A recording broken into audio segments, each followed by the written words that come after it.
Okay. Good day. I'd like to invite everyone who's joining us to the podcast organized by the Knowledge Hub Africa. The Knowledge Hub Africa is a digital platform which has been recently established at the end of last year, and it seeks to facilitate dialogue and to engage in debates around social, cultural, political, economic developments in Africa and the diaspora. And also, hopefully, by engaging with each other through the seminar series, which is arranged to be able to perhaps establish partnerships, engage in collaboration, both as scholars and as non-scholars. To mention that the founder of this hub, this digital platform, is Dr. Joshua Matanzima.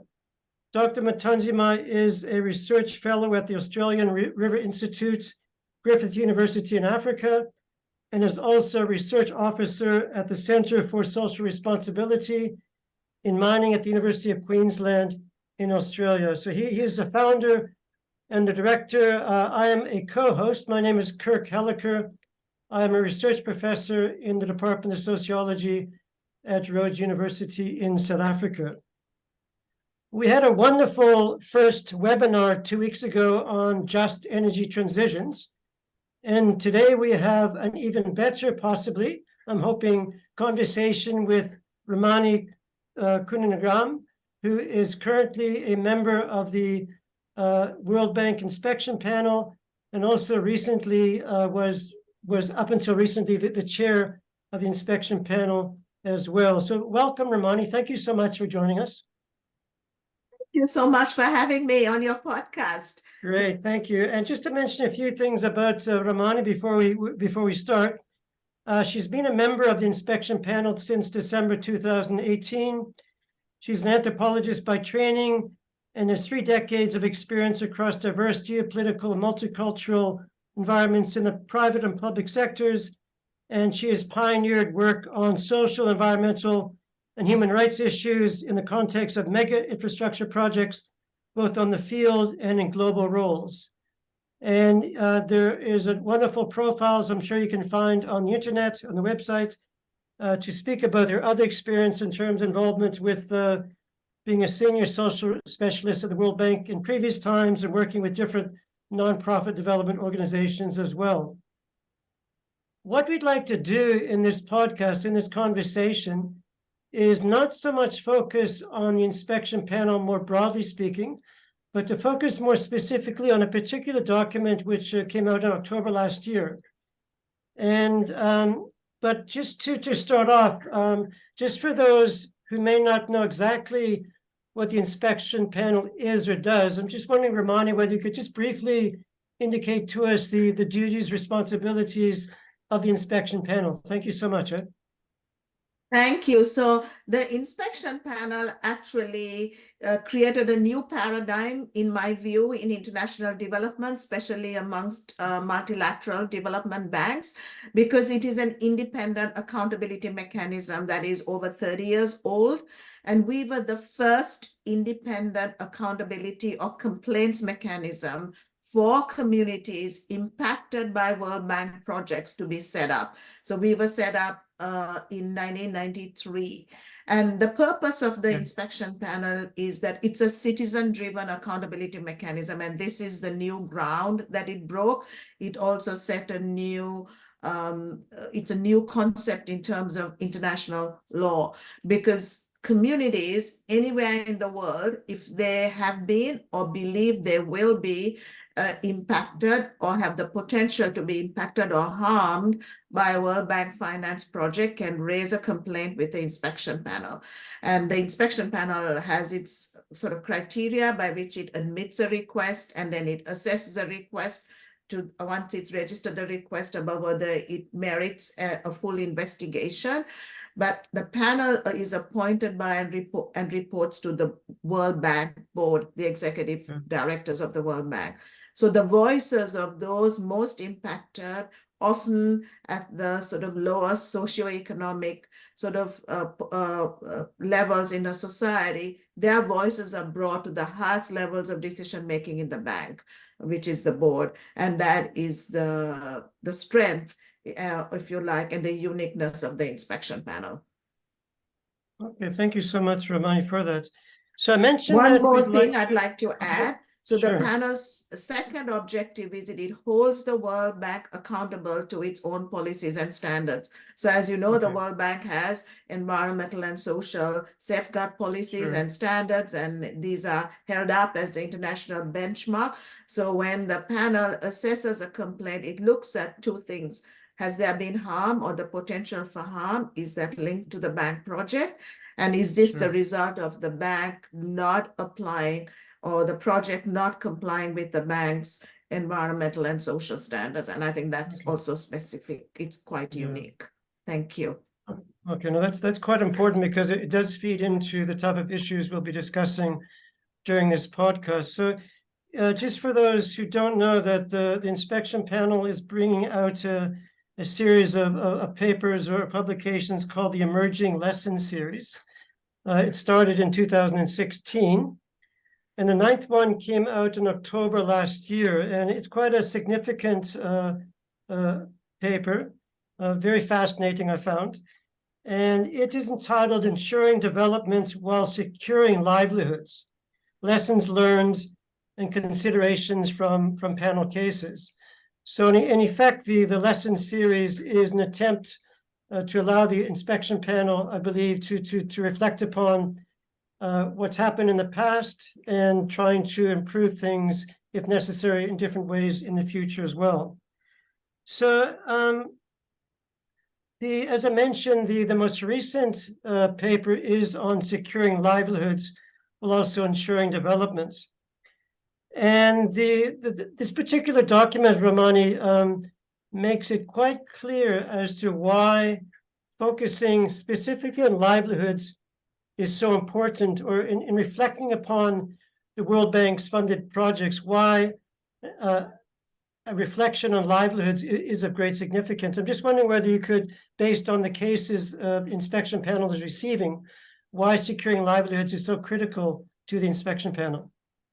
Thank you. So thank you. Yes. So, one of the big impacts of a project, especially infrastructure, large infrastructure projects, could be involuntary resettlement. And livelihoods is a really important component or subcomponent of involuntary resettlement. So involuntary resettlement deals with both the physical relocation of people if they have to be relocated from their homes, but then it also has to look at the impact on livelihood and what that means. And the bank commits in its policies to restoring livelihood minimally to the previous levels, but wherever possible to exceed that. And I think livelihoods goes to the heart of a community and an individual, right? It is basically the means by which people exist, survive. It can also go down to the level of subsistence, right? Or even issues like food security are based on livelihood. And livelihood also plays another role, which is it serves to create cohesion amongst a community and whole communities together. It's part of ancient, norms and cultures. So any impact on livelihood is very significant, both at an individual level, a household level, and a community level.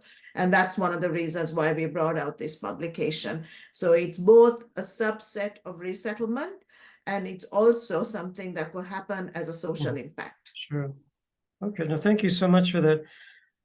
So what I'd like to do to address a question, two different types of questions. One to do with the possible loss and disruption of livelihoods on the one hand, and secondly to consider the issue of livelihoods restoration plans and programs. And I'd just like to give a quotation from the Securing Livelihoods a booklet, that it indicates that the World Bank has adopted environmental and social policies designed to avoid the loss of or disruption to livelihoods, or when that is not possible, to minimize, mitigate, and compensate for them. I'm assuming presumably through livelihood restoration plans embedded in the actual World Bank funded projects. And just to mention that in this particular booklet, there are 6 cases in particular focused on, 4 of which are in Africa. And yeah, it just raises a number of interesting issues around loss of livelihoods, possibly, and also the livelihood restoration plan. So in section 3 of this particular booklet, it does deal, there are reflections upon cases where there might have been the loss of livelihoods or the disruption to livelihoods arising from World Bank projects. I'm just wondering whether you could reflect upon or give an indication as to what the inspection panel conclusions came to as to why there does seem to be at times a particular problem in the cases that you investigated, and with particular focus on Africa, whether cases in the booklet or other cases you could refer to. Thank you. So thank you. So I will stick to the examples from Africa because that this podcast is also from the geared towards the African continent, and I think it's very relevant. So I think first thing I would like to caveat by saying the cases the panel deals with are problem cases, right? Once we've registered a case, and especially once we've gone into an investigation, it means that there are already issues with that case, and that's not necessarily then a reflection of what's happening in the whole bank. There are obviously projects in the bank that are successful, but anyway, let me focus on the issue. So I think it's really important. I think the example we gave on Kenya, which was a road project, right? And it was the project obviously on the one hand brings huge benefits because it was a trans-border project linking Kenya, Tanzania, Sudan, the northern parts. But then there are the inadvertent impacts, and here I think it's really important to mention these would be typically people who would be invisible and weren't picked up in the wrap. And I'm talking about the mobile traders. So they're largely, mainly all women, and they stand on the side of the road, and when a car passes, they sort of move in front to sell their produce. And they were not picked up in the wrap. But for them, the loss of livelihood as a result of the interchange was huge because they could no longer, sell their wares as mobile traders. So when the complaint came to us, we, obviously the bank, we reported to the bank. The bank prepared its response, and the bank in its response said straight away that they had already commissioned an audit of the RAP, the Resettlement Action Plan, but they would make sure that the audit specifically looked at those who were missed out in the original census, right? And the socioeconomic survey, and target the mobile traders to ensure that then there could be livelihood restoration done for them. Yeah, so that's like one example about, and the same it could be with like fishmongers, and typically these are women, but not exclusively. And the other, I think, important point is often these kind of the invisible so-called invisible project affected persons, their livelihood is often used to send their children to school, for example. So if they are missed out, it means that the child doesn't go, education is not financed. And then what it means when a child drops out of school. So there's that whole chain. Yeah. So that's one example. Yeah. Okay, so we're dealing with quite sort of socially complex and dynamic situations locally. So, I mean, is this something which can necessarily be overcome? I mean, is there invariably going to be these issues arising, or can one embed things in World Bank projects which necessarily won't lead to such problems arising in the first place? Is it just a inability for us as scholars and non-scholars to understand the complexity of local situations?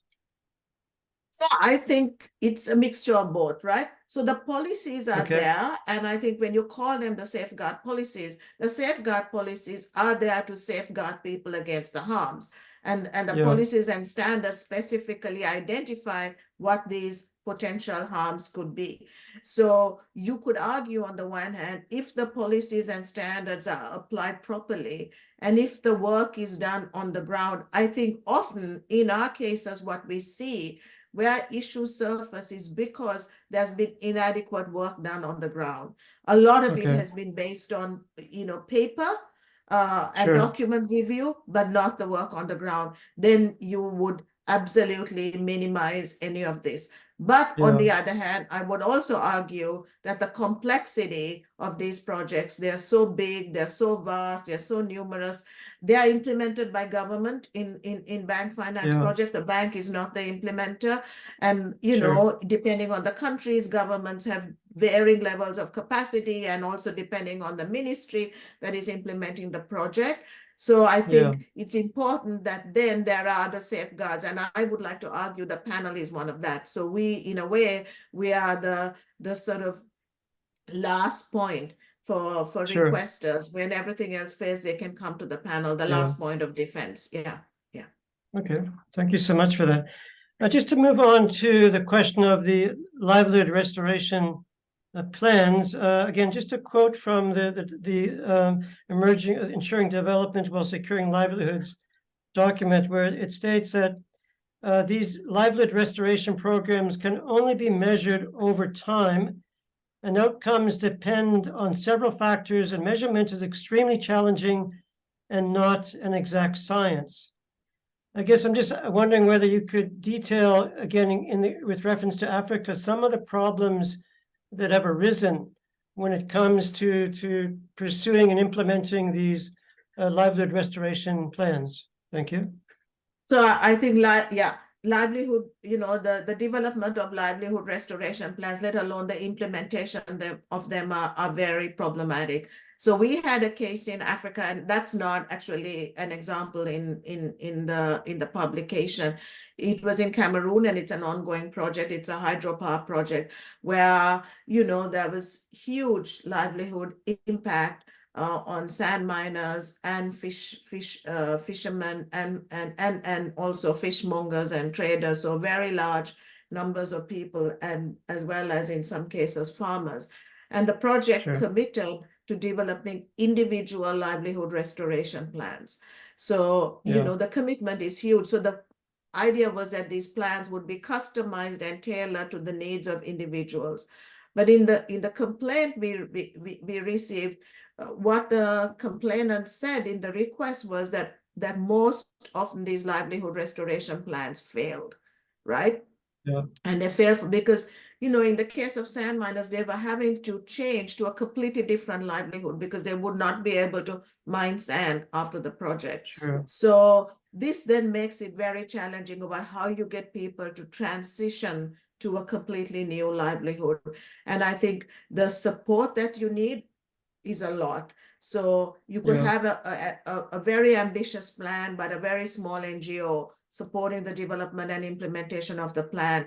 And then that's why it doesn't work. And then you also have to build it, if the implementation of the plan fails, then what are the measures to help them, redevelop a new plan or a different plan? So I think these are some of the challenges we've identified. Yeah. I think you saw in the example from Togo, the bank proposed, there was a community development project, which also the fishing, artisanal fishers who were going to be affected by the project could basically access. But Yeah. we argued in our investigation report that since these artisanal fishers were being affected adversely by the project, they should not have to compete with the wider community for community development projects. There should have been targeted livelihood for them. And we also argued in the case of the fishers, because the original community development plan said that the communities had to develop a proposal and put that, right, in a way, apply Sure. for, Yeah. to be a beneficiary. And we argued that you could not expect people who were living, really mostly on a subsistence or very marginal livelihoods. You could not expect them to have the resources, the capacity, the wherewithal to be putting forward a proposal. It is the owner should be on the project to really work with them Yeah. on a livelihood development plan. And to be fair, the World Bank in its action plan, right, in response to our investigation report, did say that they would now look at tailored support specifically for the artisanal fishing communities, and committed, I think, something like $6 million towards that. Yeah. Okay, no, thank you. So, I mean, is it the case that sometimes it's a problem with the plan, other times it's a problem with the implementation, or a combination of both at times? I think it's a What do you find? combination of both. It's, Yeah. sometimes it's a problem with the plan and taking, a very generic approach as opposed to a tailored, customized approach. So Yeah, I think that's a problem. There's also a problem if your original socioeconomic data is not sure. accurate Yeah, and inaccurate. And I yeah, think you saw examples of that in our report as well. yeah, We gave the example from Brazil. I know that's not in Africa, but that was one of the yeah, examples. Or, the DRC, where we said that, the socioeconomic baseline missed the quarries, right? And then how do you yeah, then factor in livelihood restoration if you haven't really captured that in your baseline? And yeah, then in other cases, it's the actual development of the plan, sometimes a non-inclusion of communities in the development of the plan. You saw that yeah, example from DRC in our report, also from Uganda on the Bujagali project. And then in other cases, it's implementation and the very long lead time that's needed for implementation. yeah, yeah, And the ability to both have short-term monitoring to pick up any issues and then yeah, immediately build in corrective actions, and then sure. long-term, which is ultimately somebody has to evaluate, has livelihoods been restored or not, right? As the case may be, or partially. Yeah. Okay. No, thank you. So, you mentioned earlier that it's not the World Bank which implements the project. So, I guess just a further question around livelihood restoration programs. Insofar as challenges and problems arise, which might be considered a problem with implementation by, say, the government, is that of no interest to the inspection panel insofar as the inspection panel is focused on the World Bank and what the World Bank has done or has not done? Yeah, thank you. So absolutely. So the panel's mandate is very clear. We investigate the World Bank. We have no mandate to investigate government. We cannot comment on government actions, and we certainly cannot criticize government. So we have to look at a project in terms of how did the bank ensure that the implementing party or body met and implemented and applied the bank standards. So that's how we would approach an investigation or a case. Yeah. Okay, thank you. I've just got a couple of final questions, Ramanie. There is a series of recommendations at the end of the report regarding loss disruption of livelihoods and restoration plans and programs. I'm just wondering whether you could outline what you consider to be, well, I'm sure they're all important, but a couple which you think are particularly important, and also who is the audience when it comes to, just say, the report more broadly and the recommendations specifically? Yeah, Thank so you. the report more broad, the audience for the report is actually development workers, practitioners, World Bank staff working on these issues,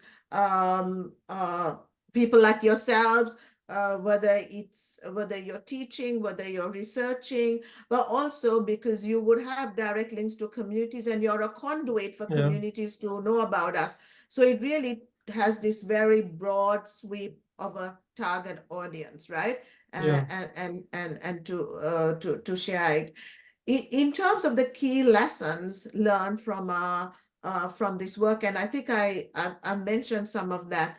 I think the importance when understanding that involuntary resettlement, or for that matter, indirect social economic impacts can adversely affect, obviously communities, but Yeah. the poorer and more vulnerable segments of the population are at greater risk, right, of impoverishment. And these are also the segments that are most likely to be overlooked in census surveys and data and assessments. Yeah. So, and also not adequately consulted in the development of their livelihood restoration.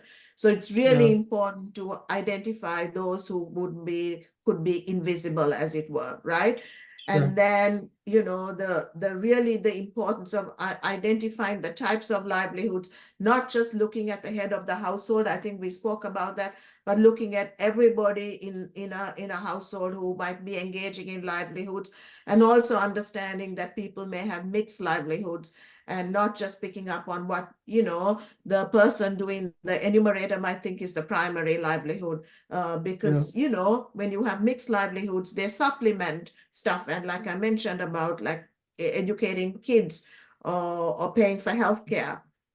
I also think the importance of understanding both the natural resource-based livelihoods coming from land, water, forests. I mean, we've spoken about all that, fishing communities, very important artisanal fishers, and then also non-natural resource-based livelihoods. So those engaging in entrepreneurship, small trade, employment. I think I spoke about that as well, about the mobile traders or shopkeepers who could be either temporary or permanently impacted. And like on the Kenya case, a temporary impact can lead to a permanent impact. So while during construction, a shop, may not be easily accessible, and you could have a lot of dust, which would affect the produce and therefore make it non-viable. But if a shop had to be sort of non-operational for 5 months or 4 months or 6 months, they may not be able to come back. Yeah, you put them out of business. So you got to be really cognizant of that.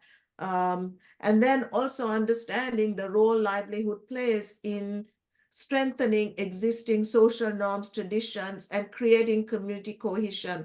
And I think we mentioned that in the Togo example about the beach sand fishing, that this is something, a tradition that's passed down from generation to generation, and it involves the whole community. Each one has a different role. So it has a bigger function than also just livelihood. It is part of the social cohesion and knitting a community together. And then, of course, understanding the time it takes for livelihood restoration and having good monitoring in place. Yeah. Okay, thank you.